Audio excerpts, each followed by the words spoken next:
We're here at Circle K witnessing a legendary drink mix for 79 cents. Looks like he's going with red sports drink. And now lemon lime soda. Oh, the Cola Froster top-off. Polar Pops and Frosters are only 79 cents each at Circle K. Limited time only at participating locations. Missing your mojo? Just go to mojo50.com for on-demand podcasts.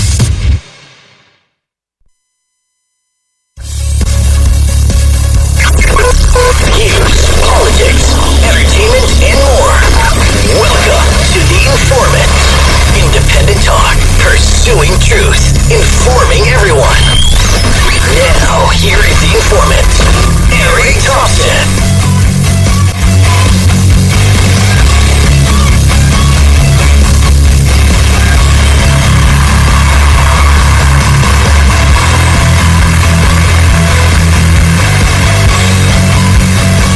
Hey, good evening. Welcome to The Informant. Thank you so much for joining me here on mojo50.com, over on iHeartRadio, over on talkamericaradio.us, over on magabook.com, Spreaker. And now for those of you that are watching on the different social media platforms, welcome to the video recording of the first part of the show. So every day, Monday through Friday, here on mojo50.com, I'm going to do a video portion of the first segment, and then you can listen to the rest of the show by heading over to my Spreaker page on Spreaker.com Informant, and you can hear the rest of the show. But I do want to have some video out there so we can kind of connect there. And like I spoke at an event last night, if I speak some other places, and you'll kind of know what I look like, and you'll be able to come up and approach me. If you do want to get a hold of me on social media, the best place to go for any of you is to go over to my social media platform, which is magabook.com, M-A-G-A book.com. Follow Informant Show, or you can head over to mojo50.com, click on the silver microphone, and you can connect with me and read the bio there on the platform. Why do we do this show? I was speaking last night at a meeting of about 50 to 60 conservatives, and the main thing that I was stressing to them, and I want to stress again today, and it's something I'm going to stress going forward. And then I'm also going to start to promote the positive sides of traditional living versus constantly having to attack or point out the discrepancies from the left. We have to show them what we're talking about, demonstrate our lives as conservatives instead of telling them that they're doing it wrong only. So some of the changes, but for me personally, the key is we have got to make sure that we blow out 2020. As you spend time on social media platforms, try to spend more time of it in educating independents and people, getting them ready for 2020, because the key going forward is that we blow out 2020, a huge majority in the House with conservatives, so extra seats in the Senate, re-elect President Trump, for the express purposes of fixing immigration, which I mean gutting immigration, starting over from an American first position. So, no asylum at our borders going forward. Significantly reduce or get rid of H-1 and H-2 visas until everyone coming out of college that wants to go into tech or a service job gets a job. 100%, and the people on welfare transition off of welfare onto jobs that are available. We need to get everybody working before we bring in more people. We need to get rid of chain migration. We need to get rid of the visa lottery. And then we need to go close the Department of Education, get education back at the local school level. And I tell you what, in Alabama, Mississippi, Oklahoma, and around the country, they're not going to be teaching 5-year-olds then that they may be transgender. They're not going to be handing out books about how to have sex in different ways. It's going to be the values of the local districts around our country. Now, we spoke about Wilson yesterday, President Woodrow Wilson, President FDR, President Lyndon B. Johnson. And what did they do? They put in all of these social constructs and things that would be social justice warrior positions from the presidency. And the legislatures went along, and now we've got Social Security, we've got the FEC, the Federal Elections Commission, we've got the Federal Reserve. We got all of these things that are unnecessary. Unless you're a leftist and you want to keep the people under control. So, lot to cover tonight. Let's start with the first story. The Democrats finally went ahead and they did a vote on should President Donald Trump be impeached. How do you think it went? Do you think since Pelosi and them were on the House that it went through easily? There's an article here from NBC News. It says here that in a closed-door meeting, the House Democrats ahead of the proceeding, Pelosi said there are our sisters. These are our sisters in reference to the 4 newly elected Democratic lawmakers. Rashida Tlaib of Michigan, anti-Semite. Sharia Islamist. Family is from Palestine. They're Palestinians from Gaza who celebrated when she won dancing around with the Palestinian flag around her. Ilhan Omar, who married her brother so she could lie to the system because she was already married and she married her brother and she was able to get him over for citizenship. Big time anti-Semitic, hates America, and she's actually the main figure here when we get to what caused this impeachment vote. Alexandria Ocasio-Cortez, neophyte, incompetent, arrogant, clueless, and a liar. And Ayanna Pressley of Massachusetts, no name in this situation except she's a black American and she's playing the race card a lot. Okay, from the top here, NBC News. House votes to condemn Trump racist comments with only 4 Republicans backing the measure. So that went through yesterday. But at the end of it, Al Green from Texas went ahead and read his impeachment legislation that he wanted voting on. Well, how did that go? NBC News, a lopsided vote, House kills effort to impeach President Trump. The measure was being pushed by Texas Representative Al Green, who says the president is unfit for office. And why was he unfit? Well, it says the House voted on Wednesday to table a resolution from Representative Al Green of Texas, Democrat, of course, to impeach President Donald Trump over racist comments he made about 4 Democratic congresswomen of color, effectively killing the measure. So get this straight. President Trump, after getting bashed by these 4 women, calling him a liar, misogynistic, hateful, unfit, mentally ill. So President Trump said, and then they were dogging the flag, saying that Americans are racist, Americans like dogs better than people if they're not of their color, etc. So President Trump tweeted over the weekend, hey, if they don't like it, if they don't like the United States, they can go home, fix their terribly dysfunctional, kind of nasty countries. And then once they do that, they can come back and show us how things should be done because they were able to prove it back home. Never said anything. He never used their names. He obviously implied the 4. He never used their skin color because it's irrelevant. Never used anything. Just said if these congresswomen, the 4 of them, if they hate America, they can go back to their families' countries of origin. Now, of course, everybody came out, oh, that's racist. Why is it racist? Well, because they're women of color, but Trump would have said the same thing if they were all from Iceland. Hey, go home to Iceland. You fix it because it's screwed up, bankrupt, and then you come back and tell us how you did it. But no, the ones attacking him all happen to be darker pigment, skin pigment. All of them, that just happens to be their makeup, but they're the ones that chose to attack the president. So he said, hey, you guys, you go away, you fix your problems in the countries you came from, and then you can show me. Well, the only one that was born technically, because the other ones held on to their culture so tightly. Ilhan Omar from Somalia, who lied on federal paperwork, and she was married to a man, and still is, with 4 kids, but then she also went through with a ceremonial marriage in her Islamic religion, so then her brother could come over to the United States. So Al Green is saying because President Trump told the women to go back home and then fix things and come back, that his tweet was racist.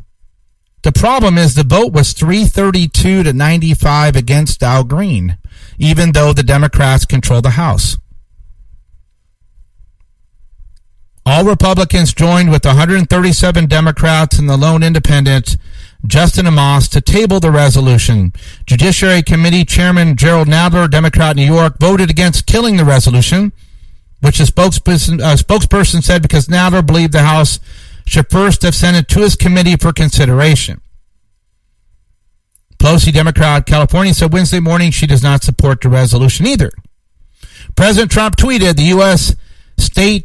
United States House of Representatives had just overwhelmingly voted to kill the resolution on impeachment, 332 to 95 to 1. This is perhaps the most ridiculous and time-consuming project I've ever had to work on. Impeachment of your president who has, and then he went through the accomplishments that he's done as president. Now, you think this would say something, right? We're nowhere close to trying to impeach President Trump. The special prosecutor Robert Mueller's team, 18 people, attorneys, prosecutors that hated President Trump. In the end, the report said there was no collusion between the Russian campaign and Russia. There was no collusion between them. So no collusion. Check off the list. Special prosecutor Mueller and his team, Deputy Attorney General Rod Rosenstein, after talking about it, said, and there's no way to show the motivations for President Trump in firing Comey, etc. So we're not going to take a position on was there obstruction of justice. Check, because it's supposed to work this way. If you don't say we weren't able to quite convict, you're supposed to say either no recommendation for charges or charges. Period. Well, the left needed President Trump to be taken out because he's destroying the deep state's the modus operandus. Okay, guys, on video and on Mojo, here we go. This is the station break. You're listening to The Informant on Mojo50.com. Mojo50.com, 24-hour libertarian talk, entertainment. Also on TalkAmericaRadio.us and over on Spreaker. Please share the network with your friends and family, Mojo50.com. If you want to get a hold of me on the platform, click on the silver microphone on the website. Go to my page and you can hear all my previous shows. You can also head over to magabook.com if you want to talk to me directly. So President Trump was supposed to have been taken out by Mueller. We all know that. Now the House is they're renegotiating with Mueller to get him to come over to answer questions about how didn't you come up with charges of obstruction so we could get rid of him. So impeachment's dead, but the Marxist, Democratic, Socialist, whatever you want to call them, they're so hate-filled, they're like, we got to impeach him.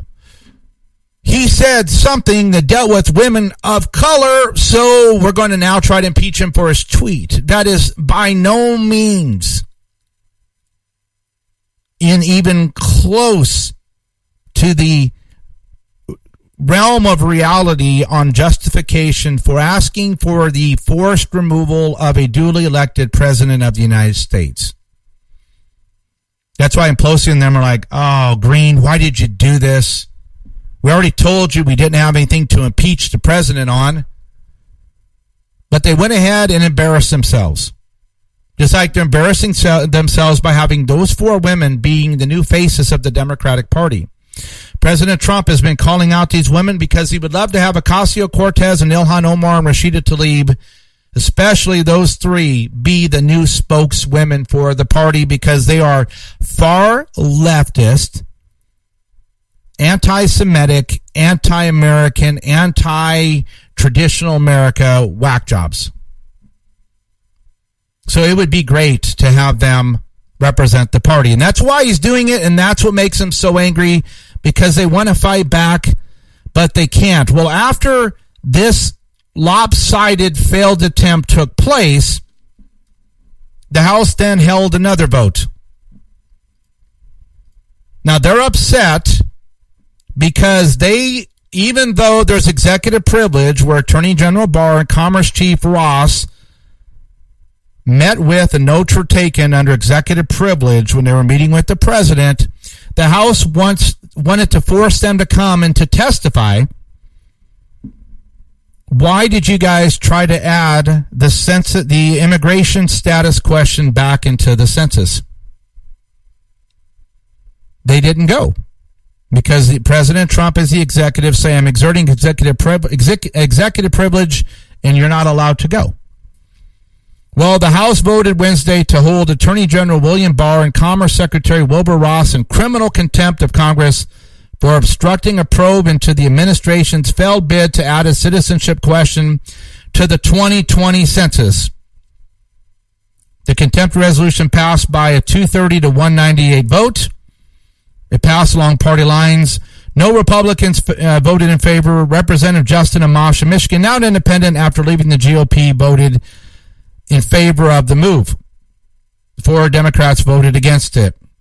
House Democrats know that they have no legal right to these documents, but their shameful and cynical politicals know no bounds is what White House Press Secretary Stephanie Grisham blasted the vote. When she blasted the vote, she said it's ridiculous and yet another lawless attempt to harass the president and his administration. The House rescheduled the vote after Barr and Ross withheld documents after being subpoenaed by the Oversight and Reform Committees as part of its probe into the origins of a now scuttled citizenship question. Okay, what do you guys think of that? The question is not on the census. It's getting printed. Why would it matter if President Trump was asking that a citizenship question, which it was on a different form that was used when Barack Obama was in office in 2000, asking the very same question? Are you a citizen or a non-citizen? But for actually being on the official census, you go back 50 years and it was included. So why did Barack Hussein Obama take it off the form in 2000? And then why would the question that was included previously not be included now when we have this much of a dispute over immigration? Why does the House Oversight Committee want to know the motivations for putting it on there?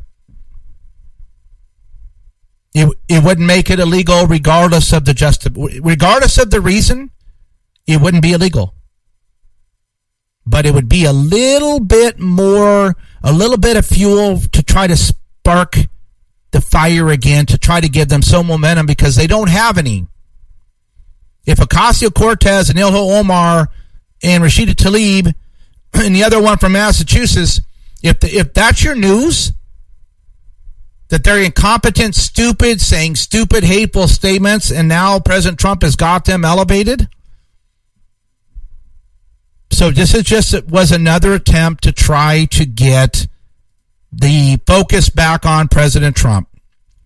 Just like this ridiculous attempt to do impeachment. Do you realize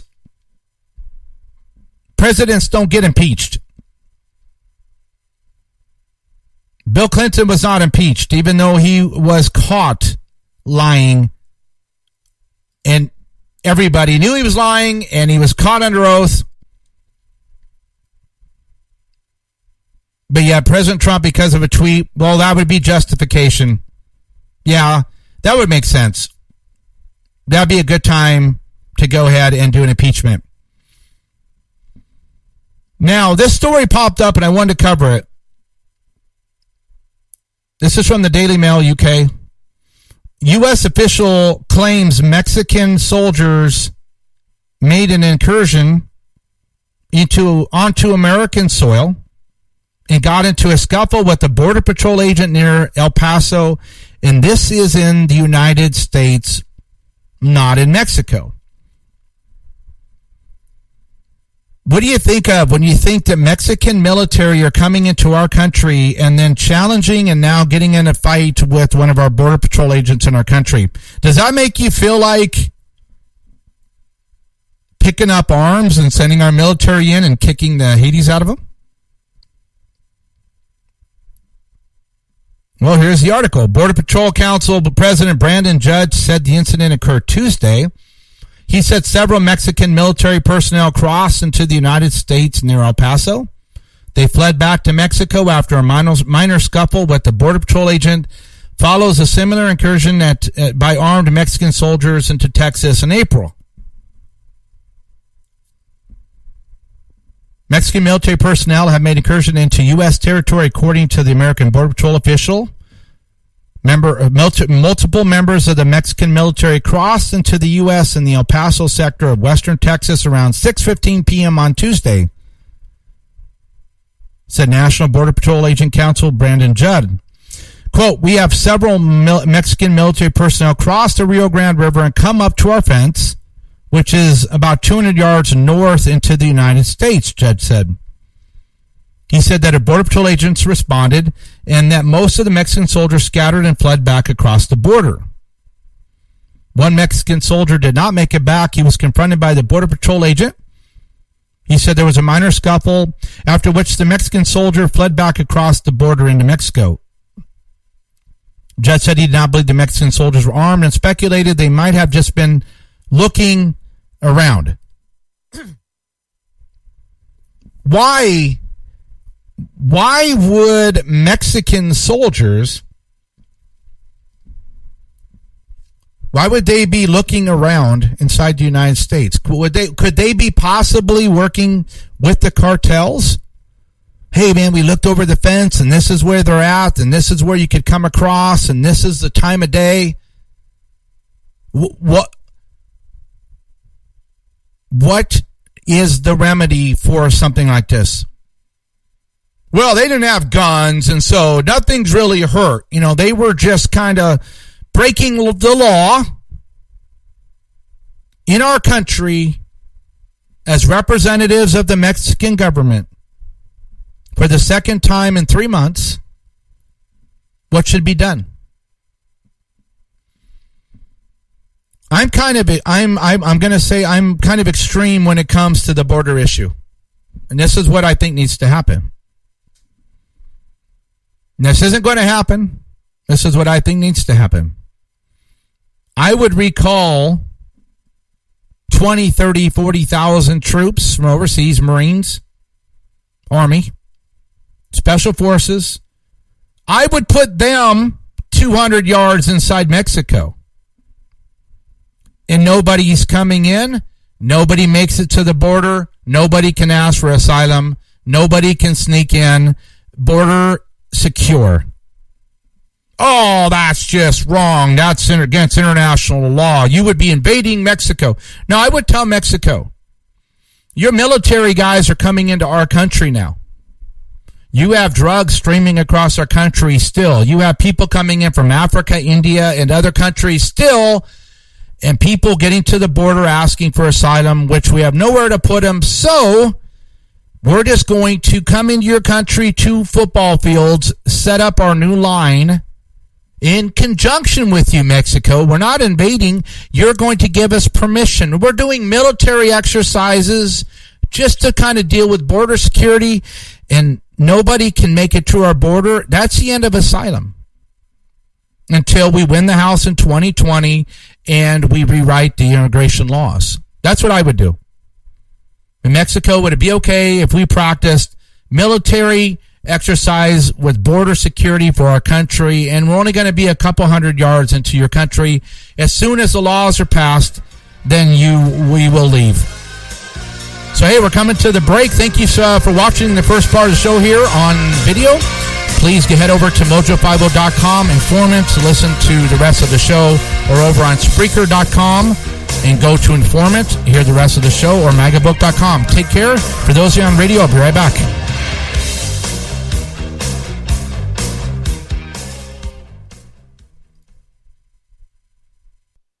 Hi, it's Doc Thompson for Matthew 25 Ministries. Matthew 25 Ministries is one of the few charities I'll actually endorse because I know them. I've worked with them, and I know almost all of the money that you donate goes to help people. Go to m25m.org, m25m.org. Never Forgotten Apparel is more than just a premium women's and men's clothing line. It's a movement to remind us to wear American-made and serve those who serve us.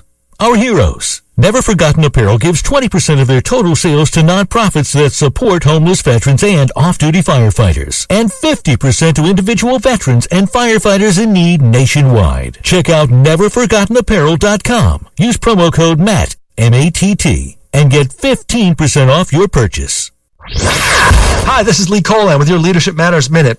Let's keep things simple here. We live in an information-rich, time-poor world. So I want to encourage you to use what I call the 4 Ds to manage your tasks every day. The 4 Ds are we have to do it, dump it, delegate it, or defer it. Every task or action that we have on our desk today or in our inbox should have one of those 4 Ds assigned to it. We're either going to do it, dump it, delegate it, or defer it. For example, if something's really important and it's really urgent, you have to do it. Or if something isn't urgent at all and not so important, that's something you need to delegate and maybe even dump it. But we can't get caught up in what we call the tyranny of the urgent. Things that are just interface, and we're taking care of them, but they're not the most important things. That's how we start getting productivity caught up with activity. We're doing stuff, but we're really not being productive. So by applying the 4 Ds to every single task you have, whether do it, dump it, delegate, and defer it, you can get ahead. I'm Lee Colan, and this is your Leadership Matters Minute. For more tips and tools, text the word leadership to 444-999. Having an extra supply of food on hand is just smart. Some people call it prepping. I call it smart. You never know what's going to happen in this world. Go to mypatriotsupply.com. You'll find out a lot of good reasons to have that food and some great prices. mypatriotsupply.com. Welcome back. Your favorite independent talk show continues. Here again is Eric Thompson, the Informant.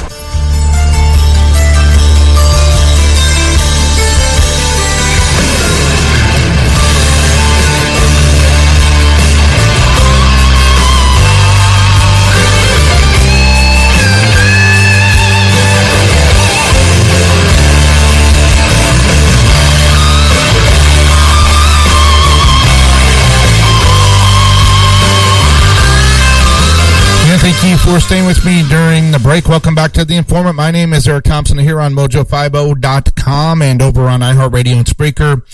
So we covered the impeachment of President Trump failed. Well, it didn't fail, the Democrats would say. We just tabled it. It just wasn't quite time. No, they failed. The Russian collusion hoax, the Mueller special counsel report, no collusion, and a story. No proof of obstruction of justice, no way to understand the intention, no way to negate the constitutional authority given by the executive branch to fire anybody he wants, so no obstruction of justice. So when President Trump says, you know what, Ilhan Omar, you hate our country, you can always go back to Somalia if you want to. You go help that gang-infested, depraved nation of Somalia to turn around, and then you can come back and tell us and show us all that you want to. Until then, you can kind of just shut your pipe. Well, that was enough for House Member Green to go, oh, that's impeachable. That's racism. Well, wait a minute, Al. He didn't say anything about color, didn't say anything about gender, just said these freshmen that happen to be women that go around running their mouths, why don't they just go home if they don't like our country? So another fail for them. The second part of the show here, I got a little hodgepodge of stories, but we're going to cover them, everything from more progressive insanity coming out of the universities. But to start with, the reason why I started magabook.com is because facebook.com is evil. Facebook.com is sucking up millions of hours a day of people that actually should be worrying about larger issues like family, faith, country, voting. Oh, no, I go on Facebook and I'm an activist. Well, most people don't. Most people go on there just so they can see memes and videos. Well, there's an article here from Big League Politics. Proof. Facebook patents. They're getting patents on software. Facebook patents shadow banning software after promising Congress that it doesn't censor its users.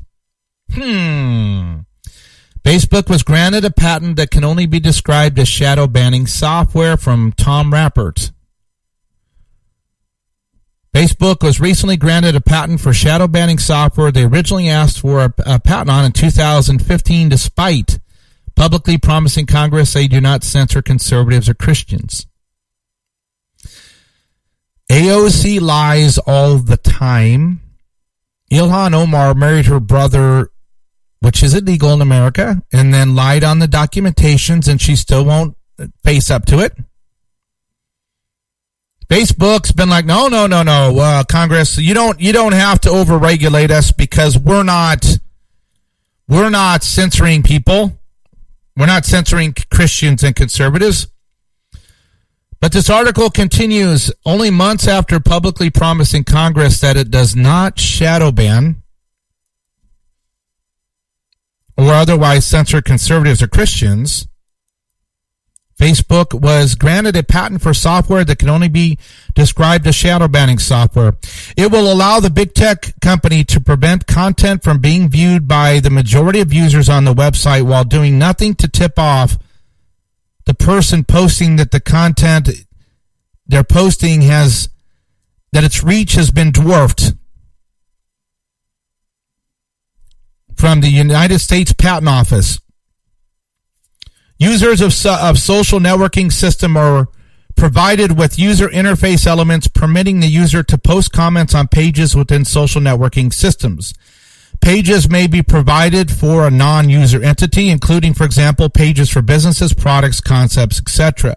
Embodiments provides herein permit page moderators to ban certain content from being displayed on a page. For example, the social networking system may receive a list of prescribed content, censorship, and block comments containing the prescribed content by reducing the distribution of those comments to other viewing users.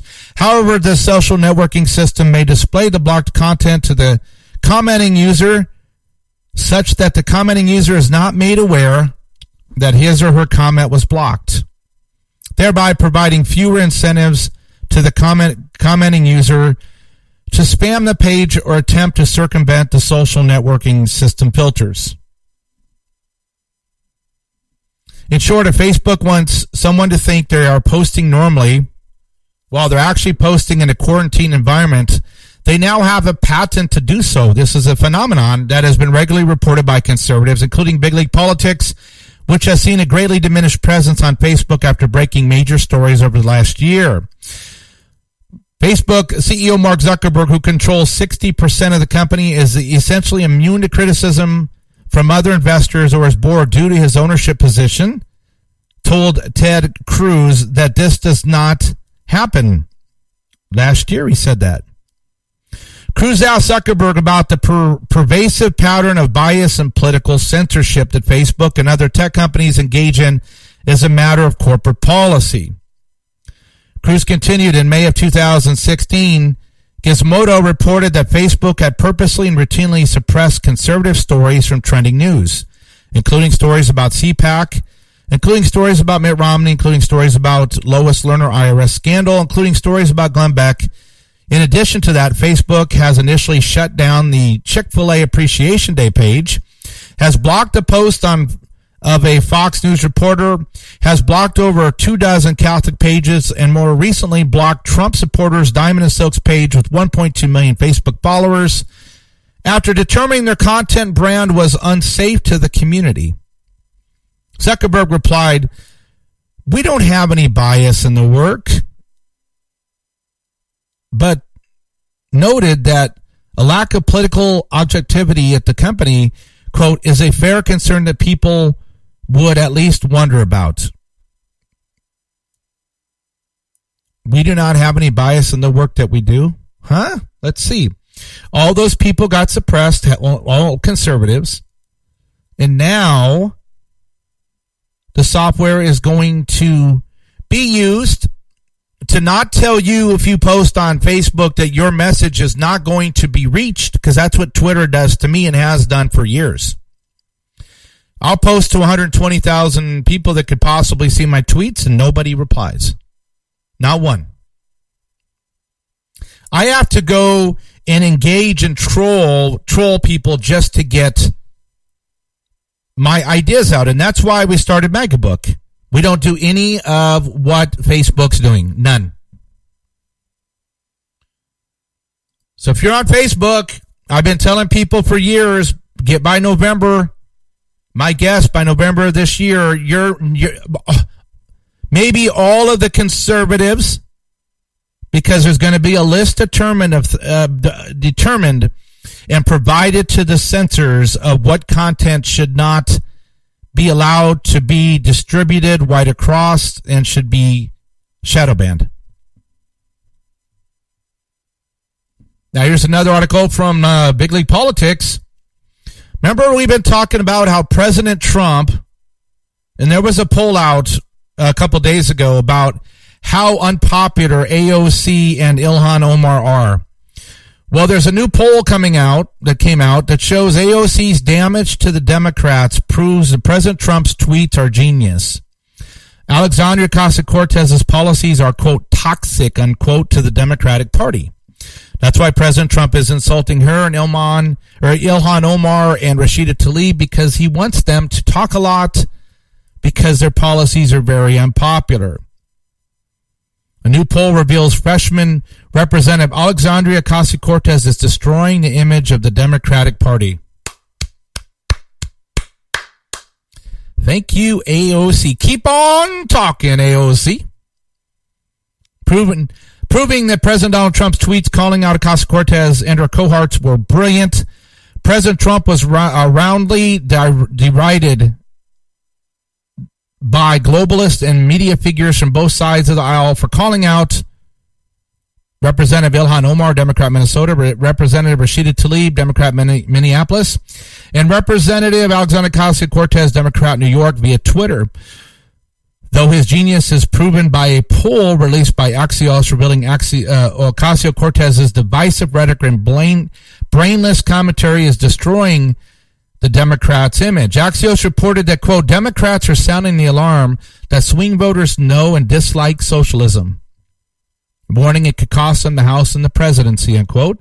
And the poll is making the rounds of some of the most influential Democrats in America. Axios revealed that a May poll focused on a group of freshman congresswomen referred to by President Trump as the Squad included 1,300 likely general election voters who are white and have at least 2 or less years of college. According to Axios, here's the findings. Ocasio-Cortez was recognized by 74% of the voters. 22% had a favorable view. I went over this poll a couple days ago, but it's good to remind you why President Trump is uniquely equipped to do things that don't seem to make sense until they play out. So 74% of this group of young voters, some college, know who AOC is, but only 22% of them have a favorable view of her. Representative Ilhan Omar, another member of the Squad, was recognized by 53% of the voters. 9% had a favorable view. 9%. So why would President Trump call out Ilhan Omar to come out and talk about anti-Semitism, about how she's more patriotic than people that are born here, and how people are racist because they would choose dogs get the dogs out of a cage instead of a child that wasn't their skin color? Well, that kind of rhetoric for the average American doesn't sit well. So 9% have a favorable view of her. Socialism. Now listen to this. These are things you need to tell independents when they're trying to get ready for 2020. In this poll, Axios is a kind of a left-leaning publication for millennials. News outlet. Socialism was only favored by 18% of the voters, unfavorably by 69%. Capitalism was 56% favorable, 32% unfavorable. Socialism is toxic to these voters, says the top Democrat. Today, President Trump tripled down on his remarks, saying the Democrats would rather run for the hills than tackle anti-American, anti-Israel, and pro-socialism squad of Democrats that are derailing their party. President Trump observed Tuesday that the Democratic Party is completely afraid to confront the radical, bigoted statements of the left-wing congresswomen who have seized media attention worldwide. President Trump has a concerted play to confront the congresswoman directly on Twitter, proving that the media and the Democratic Party is terrified of criticizing that extremist group. Louisiana Congressman Ralph Abram offered to purchase plane tickets for Ilhan Omar and her compatriots so they can leave the country. President Trump suggested that the junior Democrats perform humanitarian or political work in other countries in the third world. Trump refused to back down on his comments, pointing out that the crew of Democrats have said anti-American and anti-Semitic things. Trump gained strong support in the Senate from Steve Daines and Lindsey Graham. Keep talking. So when you're getting your friends and family and people online ready for 2020, just let them know. You know what President Trump's doing policy-wise. Now, this is what the squad wants to do with the left. Do you see why you should stay the course with President Trump, or at least get on the course? The polls aren't looking good, and that was not a conservative poll. AOC has more problems, though. This is from SarahCarter.com. You know this is a jet. She's a good investigative reporter. Cherie Murray is a New York businesswoman who immigrated from Jamaica as a child and is active in state Republican politics, is launching a campaign Wednesday for the congressional seat held by Democrat Representative Alexandria Ocasio-Cortez. There was a poll out a month ago maybe. She's not polling well at all in her own district. I think it was in the 20s or 30%. Ms. Murray said, quote, "There is a crisis in Queens and it's called AOC." Cherie Murray told Fox News in a phone interview, quote, "And instead of focusing on us, she's focusing on being famous. Mainly rolling back progress and authoring the job-killing Green New Deal and killing the Amazon New York deal," unquote. Quote, "Your representative in Washington chooses self-promotion over service, conflict over constituents, resistance over assistance," unquote. Murray said in the interview, Queens and the Bronx need someone who would create jobs instead of turning their away. I couldn't be happier. Could not be happier. AOC is a disaster, but we need her until through 2020, and then she can go back to bartending or whatever. Or she could be part of that angry left that gets paid to go around and throw meat to the well, actually they're all vegetarians. Throw bean sprouts to the hateful left and try to keep Antifa out there hitting people for them. Now, I don't know if you caught this, but President Trump is figuring out different ways to end asylum requests coming into the U.S. It's an article from the LA Times. The end of asylum as we know it.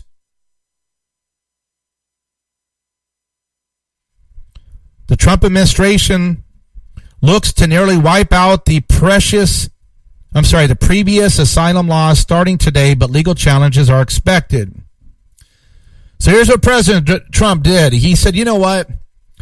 We know in the UN Charter and in the international law that if a migrant enters a country that offers the ability to apply for asylum, they must apply for asylum at the first country they enter after leaving their homeland. What's been happening is that Mexico has been letting people go from Guatemala through Mexico, not applying for asylum, and then coming to our border saying, no, we want to apply for asylum in your country, but because we don't want to live in Mexico because they won't give us free stuff. And our family and friends have come across the border for years, and we want to join them in America. But this article says the end of asylum as we know it, ? The Trump administration has moved to effectively end asylum for the vast majority of migrants who arrive at the U.S.-Mexico border.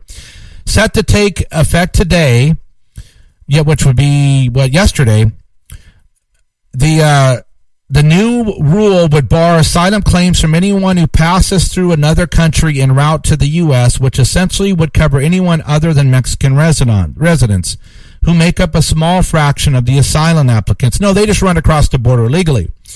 The huge shift in U.S. immigration policy could block hundreds of thousands of people and is certain to draw legal challenges. On Monday, it was already causing confusion among migrants in Tijuana. U.S. officials received guidance just hours before the new rule took effect. President Trump doubled down. Repeat is a familiar pattern for President Trump, but this time he made some of the most incendiary comments of his presidency after tweeting, quote, that progressive Democratic congressmen should go back to where they came from. We talked about that. But basically, top story is, effective as of now, if anybody's trying to ask for asylum at the U.S. border or gets caught by Border Patrol, if they did not request asylum from Mexico, if they enter through there, they're going to be sent back to Mexico to apply there first for asylum. And if that doesn't work, then they could possibly try here in the U.S. The thing is that we do not accept economic migrants. Asylum is not given for economic reasons. It's only given for risk of your life. And that's why less than 5% of them get approved in the end. Now, the Wall Street Journal followed up on this today. It says, little change at U.S. border amid confusion over Trump asylum rules facing lawsuits. Refusing asylum to most applicants would outstrip available resources. Policy targeted by legal challenges. From Alicia Caldwell and Brent Cadell from the Wall Street Journal, facing legal challenges and armed with few details on how the Trump administration planned to carry out the new asylum policy, U.S. immigration agents proceeded as usual on the American side of the border Tuesday. Civil rights and immigration groups filed a lawsuit challenging the new administration's rules. The suit filed in Northern California court by the ACLU and on behalf of several groups that assist migrants and refugees say the policy is an unlawful effort to significantly undermine, if not virtually repeal, the U.S. asylum system at the southern border.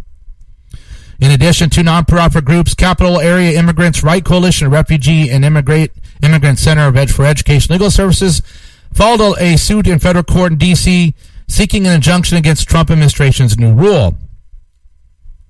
The Department of Homeland Security hasn't provided details on how it would change its method of processing the more than 1,000 people who daily cross the border illegally and typically request asylum. The latest policy announcement is playing out much as the Trump administration previous immigration changes have unfolded. The new rule says migrants who pass through another country before reaching the U.S. must seek asylum there first. Okay? And then must be denied protections before they can be eligible to even apply for asylum here. Because most recent migrants come from Central America and travel through neighboring countries such as Mexico, the policy would effectively make them ineligible. Acting Homeland Security Kevin McLennan and Attorney General William Barr have said the new rules is intended to ease the strain on the U.S. asylum system. Leon Fresco, a former head of Justice Department's Office of Immigration Litigation during the Obama administration, said the government does not have the resources to detain most migrants requesting asylum or quickly transport them out of the U.S. So, what they're doing is they went judge shopping. They're going to try to get a judge to do some more judicial activism and say that, it's not very nice to stop people from coming in. So I'm going to say that it wasn't legal, even though it is. It wasn't legal for the president to do this. But all he's doing is what they do internationally. You can't go from like Greece over to Sweden and go through country after country after country without applying for asylum, and then get to Sweden and say, okay, now we're going to ask for asylum here. No.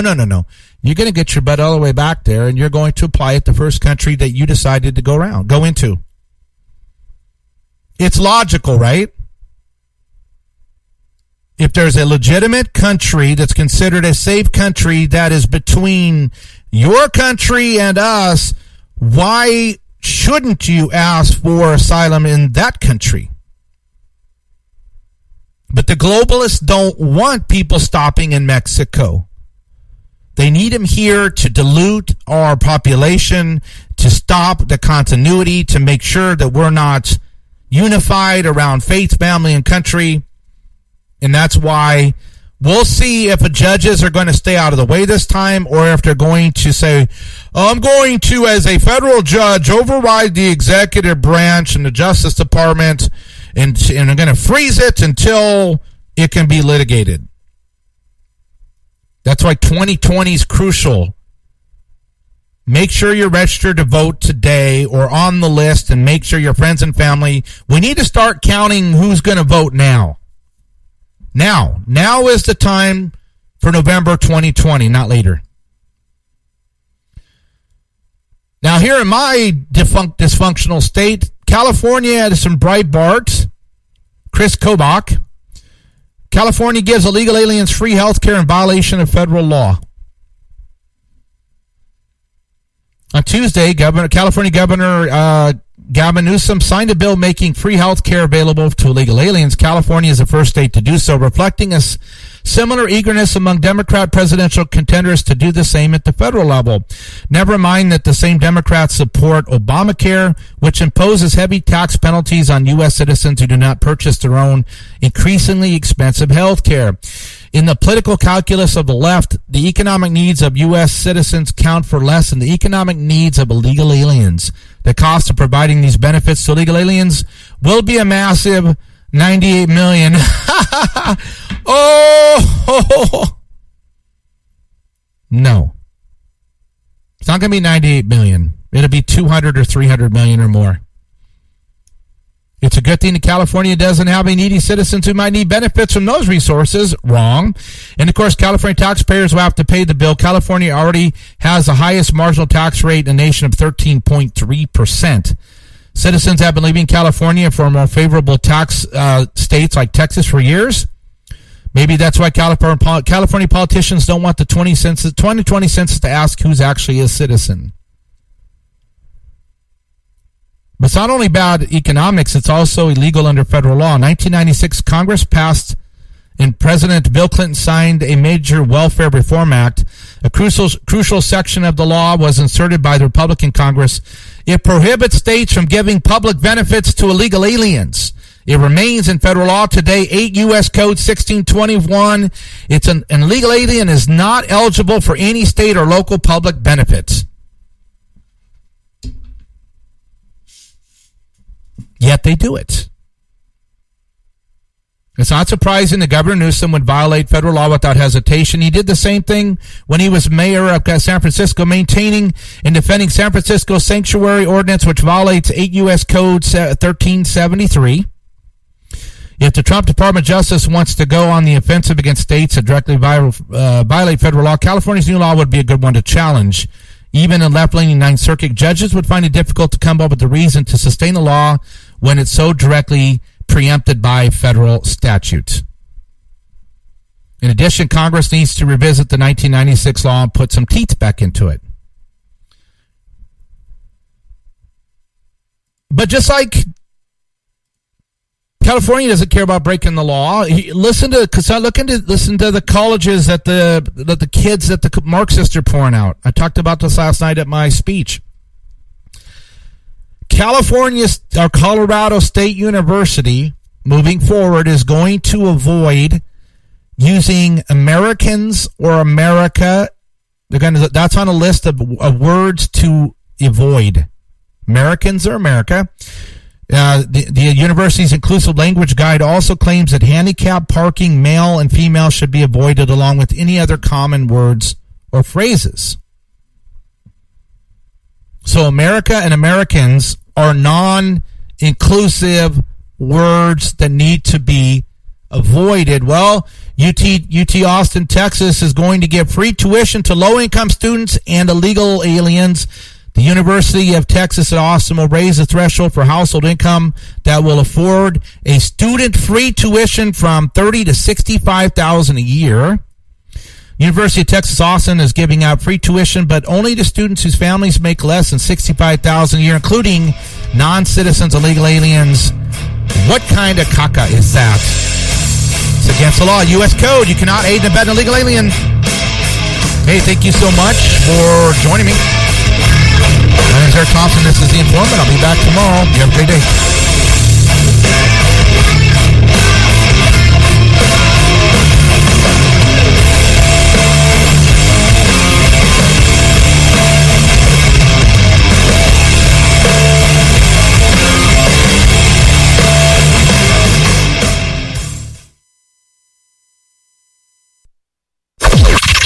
This is the seditious, rabble-rousing, liberty-loving, home of fun, entertaining, and compelling talk. Mojo 50. We're here at Circle K witnessing a legendary drink mix for 79 cents. Looks like he's going with red sports drink. And now lemon lime soda. Oh, the Cola Froster Top-Off. Polar Pops and Frosters are only 79 cents each at Circle K. Limited time only at participating locations. Welcome to Sherwin-Williams. Hi there. I heard paints are 40% off. Yep, and stains too. Right here. Mm-hmm. Only at your neighborhood Sherwin-Williams store. Right now. Well, July 19th through the 22nd. Right on. Right? Ask Sherwin-Williams, July 19th through 22nd, and save 40% on paints and stains, with sale prices starting at $23.09. Only at your local Sherwin-Williams store. Retail sales only. Sub exclusions apply. See store for details.